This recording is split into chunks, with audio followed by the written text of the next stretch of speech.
Hey everyone, Cindy here. Hope you guys are doing amazing this Saturday.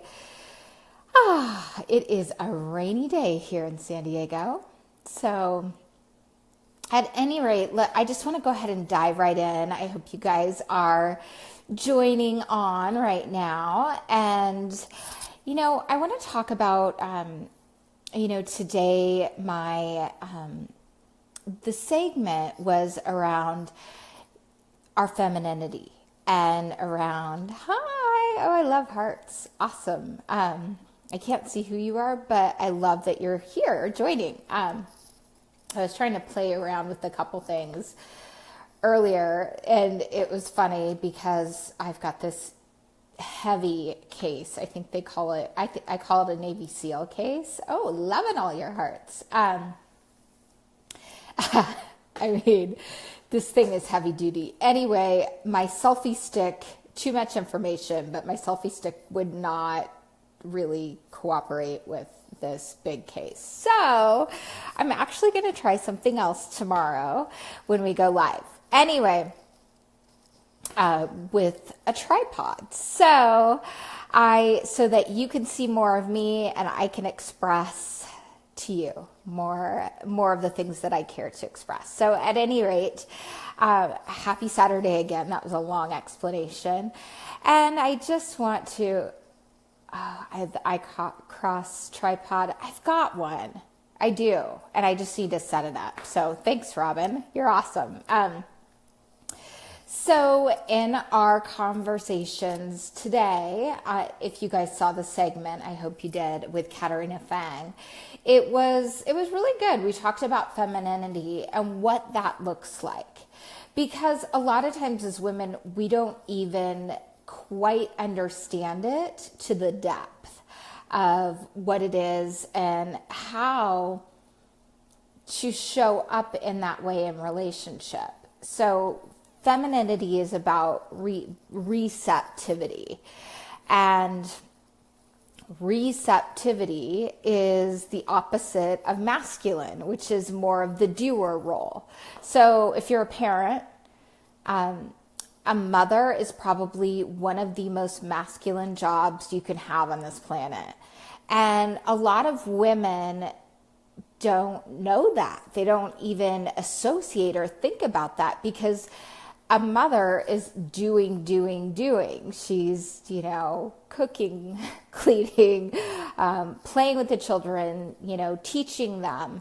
And all of that doing is very masculine. So that's just an example of masculinity, and femininity is the receptor role. And I've been talking a lot during the series about the receptor role.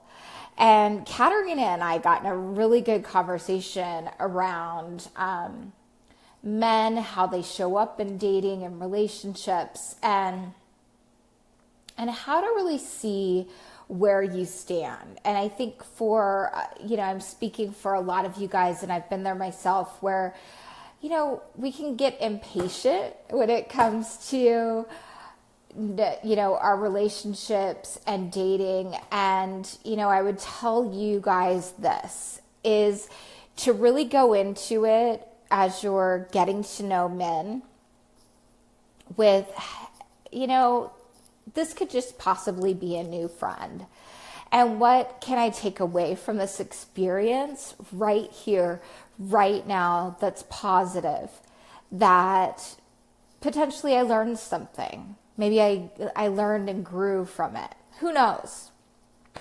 And secondly, especially after that first initial meeting, I know a lot of people are online dating, so I'm really speaking into this. And I have some great philosophies around online dating and really how to create bigger success around that. If you're feeling frustrated, anything like that, speak into it. Leave me a comment.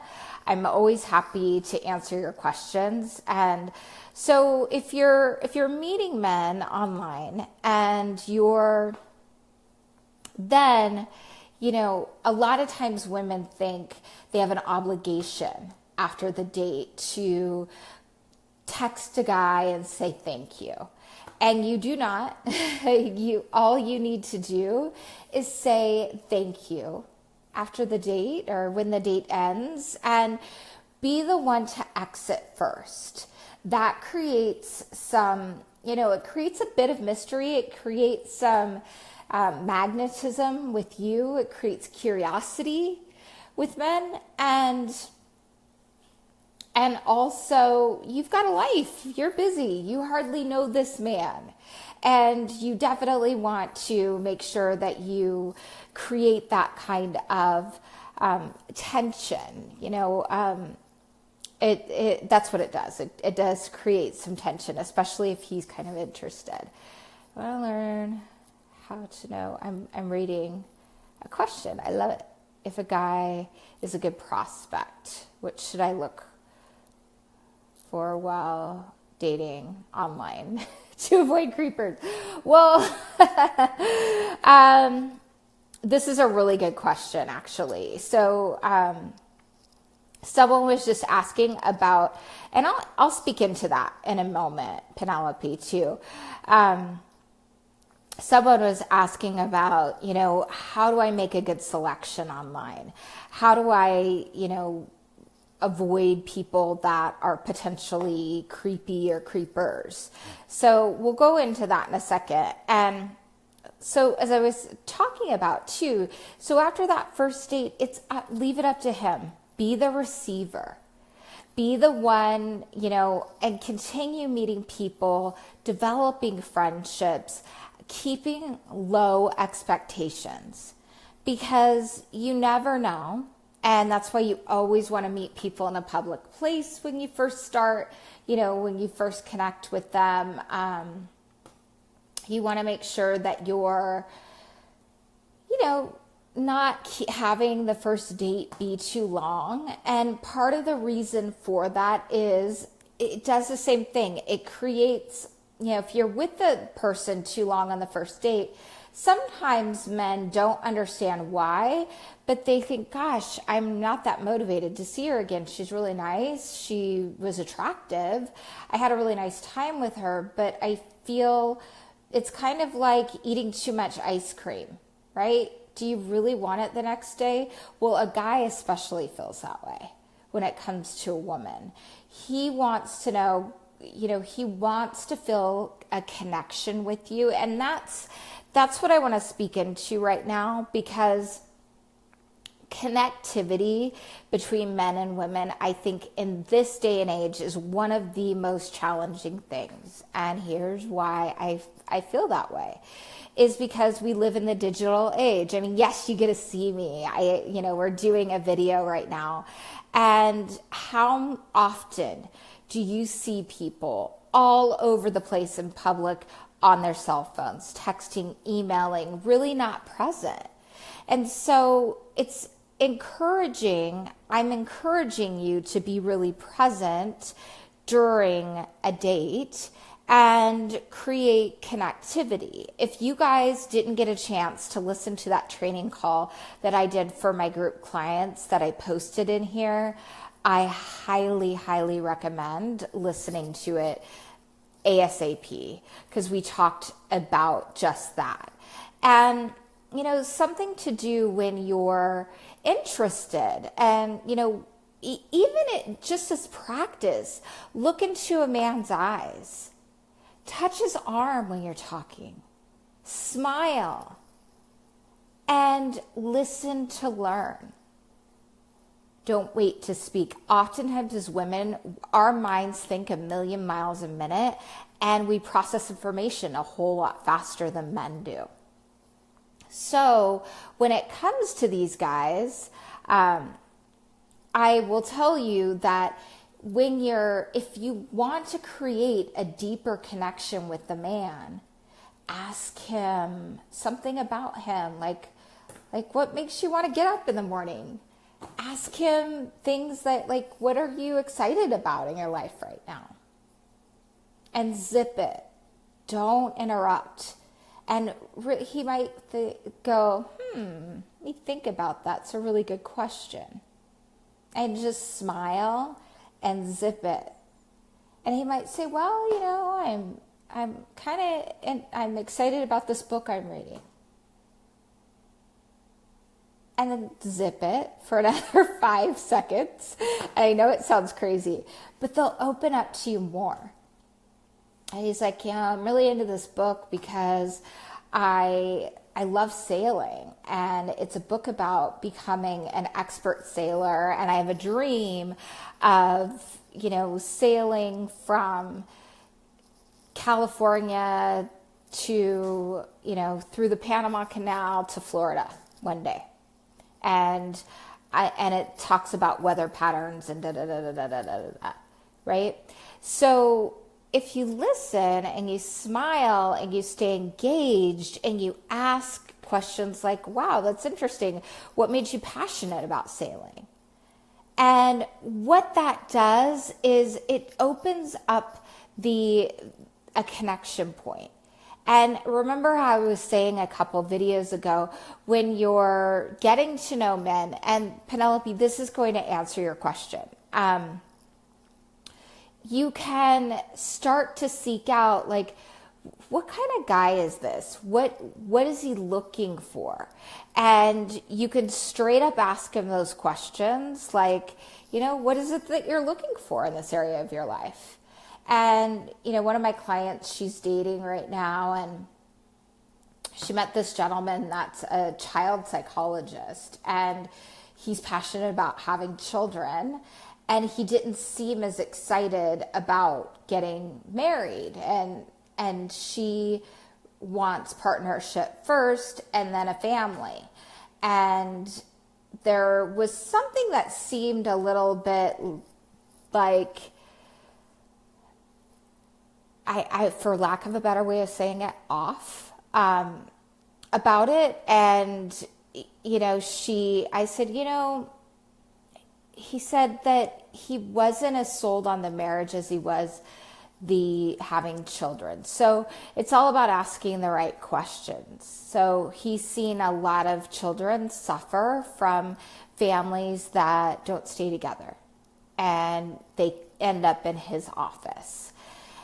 And the guy said, no, I'm actually interested in that. I think if, we need to get it out of the way up front that, yes, I'm really interested in having kids, and I'm open to marriage and a really great relationship. So there might have been some misunderstanding, and there was some communication with them. And he said, I've been really excited to get to know you.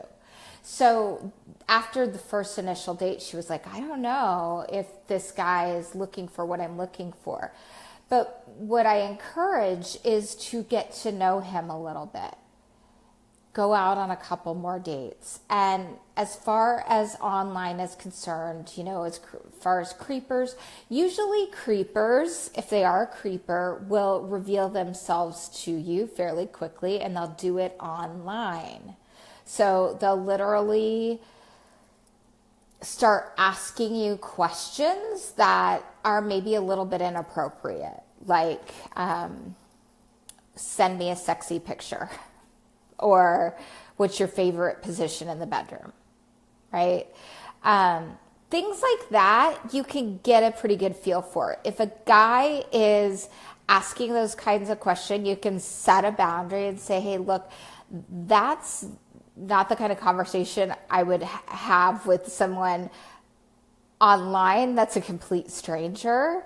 And just so you're aware, I wouldn't have that conversation unless I was in a committed relationship. And give him the chance to see how he shows up after that. So things to look for on a profile with a man. Okay, so this is something that's really important. And if you guys have this on your profile, remove it right away, okay? If a guy says something like, I don't want any drama. I'm, not looking for high maintenance. I don't want anyone that is, usually those things, no drama here. If you're, I'm seeking, you know, if you want a real guy.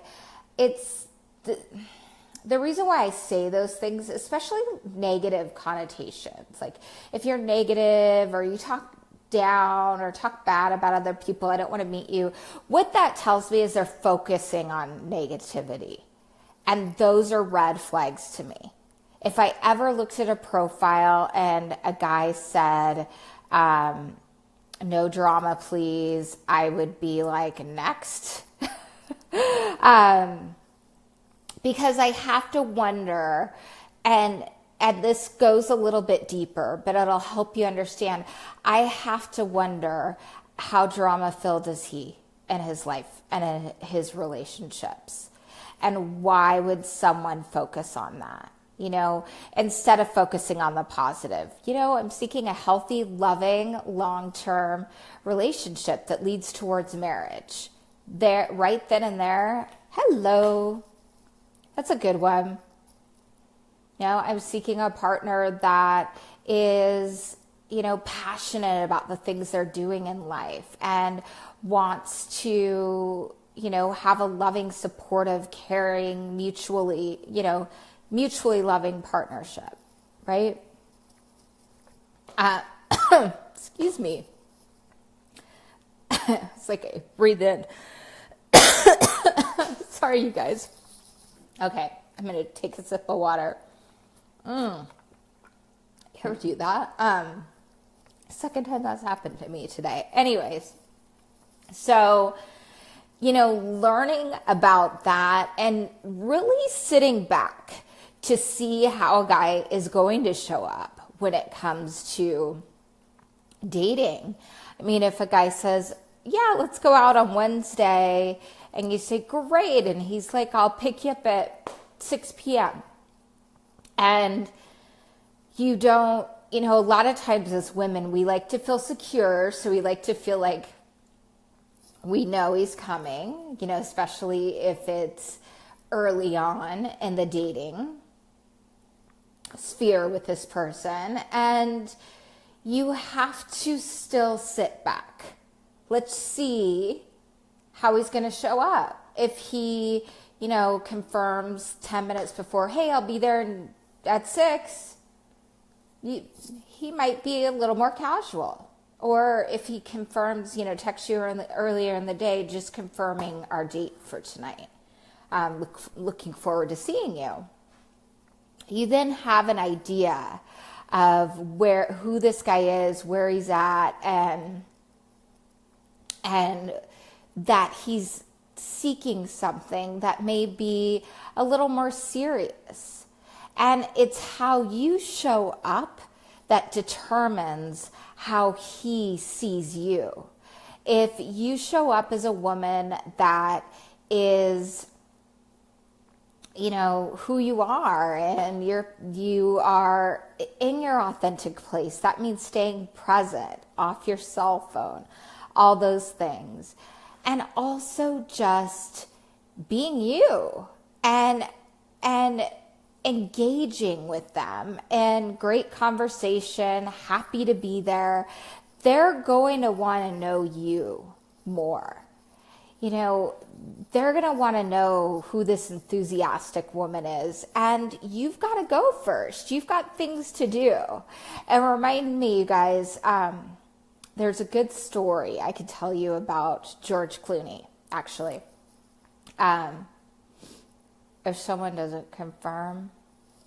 If he doesn't confirm, then, you know, I wouldn't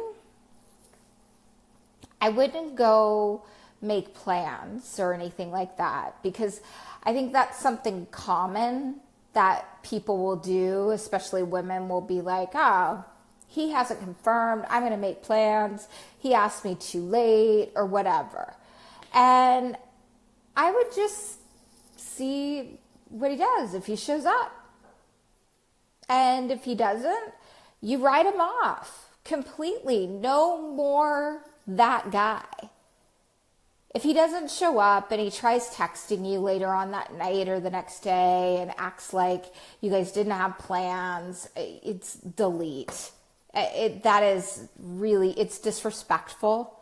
And frankly, it shows where he is. And I don't say that to be mean. I just think there's a lot of people out there that are like, oh, give him another chance.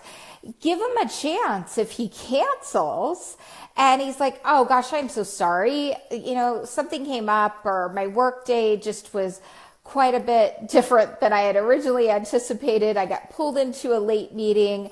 I'd really like to see you. Can we get together on a different day this week? What works for you? That's completely different.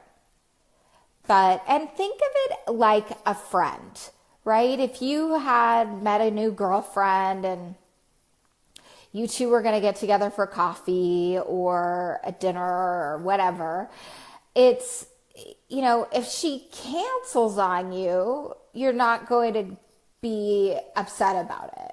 And you're just going to be like, oh, clearly something came up. It happens. That's life. It's the same thing when it comes to your dating life. You've got to treat it like you're developing a friendship, because you are. And you can't look at the further vision of, oh, I want to, he's really attractive. I could see myself with this guy, blah, blah, blah, blah, blah. Because what'll happen is it will keep you out of the present moment instead of where you want to be, which is right there engaged in the communication and getting to know this person and making sure that he shares the same values as you, as what's really important. So those are things that I really recommend. Hey everyone, I see a bunch of you on here. So I hope this is helpful today. Happy Saturday. I will definitely be popping on here tomorrow and we'll chit chat some more about this kind of stuff. And really, you guys, just, I encourage you, each and every one of you, to really set some goals and really take this area of your life super seriously and go, okay, so do I have some blind spots? Look at your past few relationships. Is there anything similar that's gone on? And we could talk about more into that later.